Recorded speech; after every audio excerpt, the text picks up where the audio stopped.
Reality of Ratan India enterprise dark truth कह सकते हो आप। देखो मैं एकदम अच्छे से बताऊंगा, बहुत ही शॉर्ट वीडियो होगा। 45.50 रुपीज़ का शेयर है दोस्तों। देखो ये ऐसा शेयर है ना, ये आपको बाय नहीं करना चाहिए। मैं ये क्यों कह रहा हूँ, मतलब पर्टिकुलरली मुझे शेयर से कोई दुश्मनी नहीं है, बट अगर आप देखो तो ये गिरा कितना है पता है, ये इतना है ना 3% गिरा है। वैसे हमें यहाँ पर दिख रहा है कि एक दिन में वो 1.22% की इसके अंदर उछाल आई है, लेकिन ये उछाल है ना अपर सर्किट में ओपन हुआ था, गैप अप ओपन हुआ था। दोस्तों देखो मैं आपको स्टॉक मार्केट के पीछे एक बहुत बड़ा खेल समझाने की कोशिश करने वाला हूँ, तो एकदम कान में ईयरफोन डाल लो और थोड़े से देर के लिए यहाँ पर वीडियो को देख लो, आपको एक नया सच आपके सामने आएगा। दोस्तों देखो ये क्या है ना, 3.5% की गिरावट आई, ठीक है, और ये पूरी गिरावट ही आई है मार्केट में, बीच बीच में कभी उछाल नहीं आया है। मतलब ओवरऑल अगर आप देखो तो मार्केट का ट्रेंड डाउनवर्ड था, और अभी देखो ये न्यूज आई है अराउंड 9 बजे के आसपास। आपको पता है 9:15 बजे मार्केट खुलता है, तो ये न्यूज आई 9 बजे के आसपास, और जो हमारे रिटेलर्स है ये देख सकते हो आप 8:44 को न्यूज आई, और हमें पता है कि 9:15 को मार्केट खुलता है। और देखो 22 सितंबर है, ये न्यूज कभी आई पता है आपको, ये किस पर आई हमारा अराउंड, अगर आप रतन इंडिया एंटरप्राइज भी सर्च करोगे ना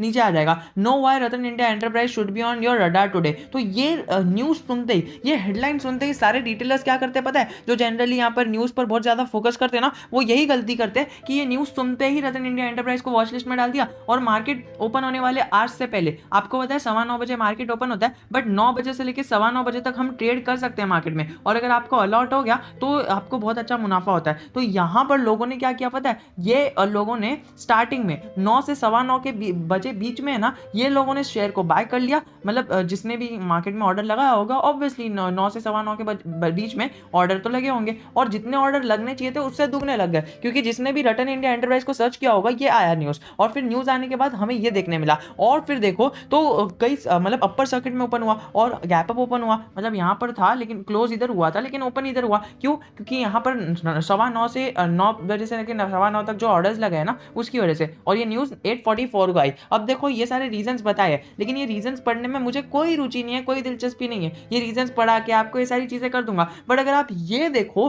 तो लोग गलती क्या करते पता है, ये रीजंस तो मैं आपको जनरली ना, ये मैंने ये न्यूज आने से पहले ही बहुत सारे रीजंस बता दिए हैं, और इसके अंदर भी वही लिखा होगा, लेकिन देखो आप एकदम बात की गहराई में पहुंचो। जो जनरल बंदा रहता है वो यहाँ पर न्यूज सर्च करता है, और यहाँ पर न्यूज आ जाती है और न्यूज को देख लेता है, एंड फिर जब जैसे ही देखता है यहाँ पर रडार में होना चाहिए, मतलब कई सारे लोगों ने देखा होगा, जनरल इंसान का पर्सपेक्टिव क्या रहता है कि न्यूज वाले ने अगर मार्केट में लॉन्च किया है न्यूज, तो कई सारे लोग उसको देख रहे रहेंगे, तो हम क्या सोचते हैं कि हम भी इनकी भीड़ में शामिल हो जाते हैं, हम भी बाय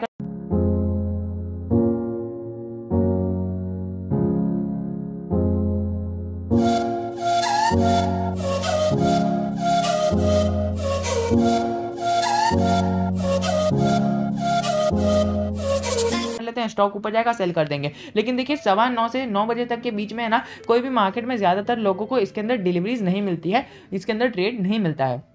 अगर आप देखो तो जिसको ट्रेड नहीं मिला उसने 9 बजे के बाद खरीद लिया, या फिर जिसने भी यहाँ पर देखा कि न्यूज जैसे ही देखा ना, जिसने भी, कई सारे लोगों ने, मैं पर्सनली जानता हूँ, मेरा एक फ्रेंड है उसने भी खरीद लिया, एंड खरीदने के बाद बहुत बड़ा नुकसान हुआ दोस्तों। ये 3% का नुकसान है ना, हमें यहाँ पर दिख रहा है, लेकिन ये बहुत बड़ा नुकसान हुआ। कई सारे लोग इंट्राडे करते हैं ना, और अभी इंट्राडे में तो मार्जिन भी खत्म हो गई है, तो मार्जिन में फुल पैसा लगाकर इधर यहाँ पर 3% का लॉस बुक करके बैठे हमारे मार्केट में। और एक का साथ तो ऐसे ही हुआ हमारे सब्सक्राइबर के साथ ही, कि उसने अभी देखिए डिलीवरी चार्जेस लगते हैं, लेकिन ये जो एंडिंग में अगर आपने इंट्राडे किया है, तो एंडिंग में आपकी पोजीशन अगर आपने खुद से स्क्वायर ऑफ नहीं की रही ना, तो हर एक ब्रोकर का अपना अपना फीस रहती है। अभी जैसे कि ग्रो में 50 रुपए है, तो अगर आपने स्क्वायर ऑफ नहीं किया तो वो ऑटो स्क्वायर ऑफ हो जाएगा, 50 रुपए कुछ चार्ज काटेगा। तो दोस्तों ऐसे भी होता है, आपने 50 रुपीज का मतलब ये चार्ज काट दिया, जो एक बड़ी बात नहीं है, लेकिन दोस्तों देखो चार्ज काटना वो आपको पता होना चाहिए कि ब्रोकरेज कटा है। अब मैं स्टॉक की बुराई नहीं कर रहा, ना मैं न्यूज की बुराई कर रहा हूँ, मैं हमारे ट्रेडिशन को समझ सकते हो आप, हमारी मेंटालिटी को बदलना चाहता हूँ, बिकॉज आई नो कि हर एक यहाँ पर बिगनर बैठा है, और अगर आप बिगनर नहीं भी हो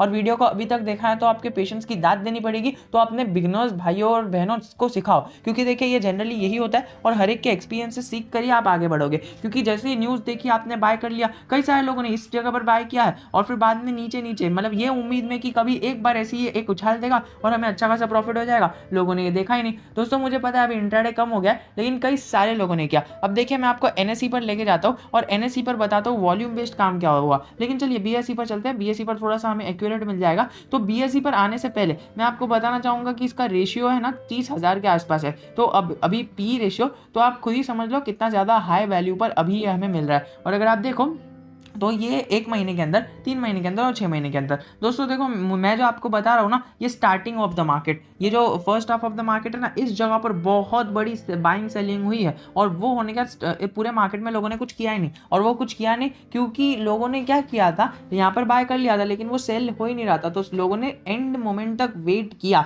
और हमें ये भी देखने मिला result of voting result of AGM भी आते हुए देखने मिला, शेयर होल्डिंग का पोस्ट बैलेट सीन भी आते हुए देखने मिला, कई सारी चीजें होते हुए देखने मिली, आउटकम ऑफ एजीएम, सारी चीजें आते हुए देखने मिली। और एक न्यूज दिखी थी कि पीयूष कुमार जी को इन्होंने अपने ड्रोन बिजनेस का लीडिंग दे दिया है, और उनको एक ड्रोन बिजनेस की तरह उन्होंने लीडिंग सीएफओ दे दिया है, सीईओ दे दिया है। तो ये देखिए, Piyush Kumar was previously working as CEO of Pixela. तो पिक्सेला में वो काम करते थे, और ड्रोन कंपनी इन इंडिया, तो वो ड्रोन बनाती है पिक्सेला। यहाँ पर इन्होंने इंट्रोडक्शन भी दे दिया है कंपनी का। इन्होंने कहा कि उनको एक्सपीरियंस है ड्रोन बनाने का, बहुत ही ज्यादा एक्सपीरियंस है ड्रोन बनाने का, आर्टिफिशियल इंटेलिजेंस का, रोबोटिक्स का और इलेक्ट्रॉनिक्स का। तो उन्हें यहाँ पर अपना अपॉइंट कर दिया है। इन्हें जो भी है ना, पैनासोनिक, सैमसंग, सोनी, TCL और HCL एंड फिलिप्स और 25 साल तक का एक्सपीरियंस है। ये सारी कंपनीज के अंदर भी उन्होंने काम किया है। और 10 अगस्त को इन्होंने अपनी स्ट्रैटेजी अनाउंस की थी। तो ये इन्होंने अनाउंस करने के बाद अभी अनाउंस किया कि अभी ये लीड करेंगे ड्रोन सेक्टर को।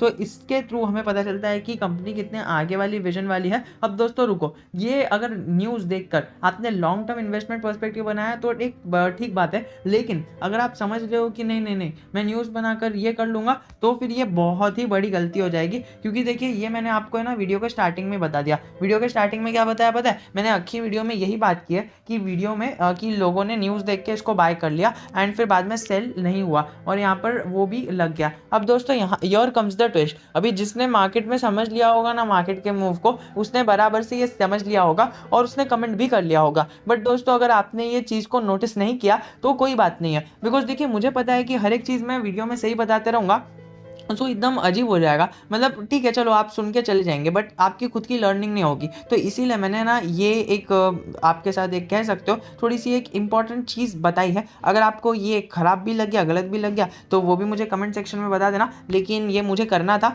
एंड मैंने तो कर लिया है ना, और करने के बाद मैं आपको बता भी रहा हूँ। तो दोस्तों, ये क्या है ना कि ये जो एंडिंग में है, ये मैंने आपको बताया कि आपको लगता है अगर आपने स्क्वायर ऑफ नहीं किया अपनी इंट्राडे की पोजीशन, तो आपको लगता है हमारे charges, auto square of charges. तो यहाँ पर मेरे फ्रेंड को कोई भी चार्जेस नहीं लगे थे, और वो तो मैंने जनरली कह दिया था। तो ताकि आप मुझे कमेंट सेक्शन में बताना कि आपने क्या इसको एक बात को पकड़ा, मतलब समझ लिया कि उसको ऑटो स्क्वायर ऑफ चार्जेस कैसे नहीं लगे थे। और उसका रीज़न भी बता देता हूँ दोस्तों। उसको ऑटो स्क्वायर ऑफ चार्जेस इसलिए नहीं लगे थे बिकॉज ये जो मॉडल फॉर्म हो रहा है ना, वो T2T मॉडल फॉर्म हो रहा है। अब T2T मॉडल क्या होता है? वो बेसिकली मैंने BZ सीरीज़ के वीडियो में समझाया है। BZ सीरीज़ से रिलेटेड है। BZ सीरीज़ के अंदर ये स्टॉक है, दैट इज़ वाई जब आप है ना 2 दिन से पहले शेयर को सेल नहीं कर सकते हो। तो कई सारे लोगों ने इधर ही बाय किया होगा, ठीक है। तो इधर जिसने बाय किया होगा उसने इधर सेल नहीं कर पाया होगा, किधर भी नहीं, बिकॉज वो जब तक आपके पोर्टफोलियो में नहीं आता है तब तक आप इसको सेल नहीं कर सकते हो। आप इसके अंदर इंट्राडे नहीं कर सकते हो। बेसिकली आप समझ लो कि इंट्राडे ऐसे स्टॉक्स में बैन है। हाँ, मतलब बेसिकली मेरा एक फ्रेंड है, उसने इस जगह पर बाय किया, but only because of the T2T model यहाँ पर सेल नहीं किया उसने। अभी 2 दिन लगेंगे। Most probably he has done a swing trade, because जो हमें BOD में, हमें AGM में निकलते आया है, बोर्ड ऑफ डायरेक्टर्स की मीटिंग में, जो AGM में हमें सारी चीज़ें क्लियरली सामने आती हुई दिखी है, उसको इन्होंने यहाँ पर भी डिस्कस किया है एंड दूसरी बात इधर भी डिस्कस किया है। रतन इंडिया एंटरप्राइज ने अपने MOA के अंदर भी थोड़ा सा अमेंड किया है।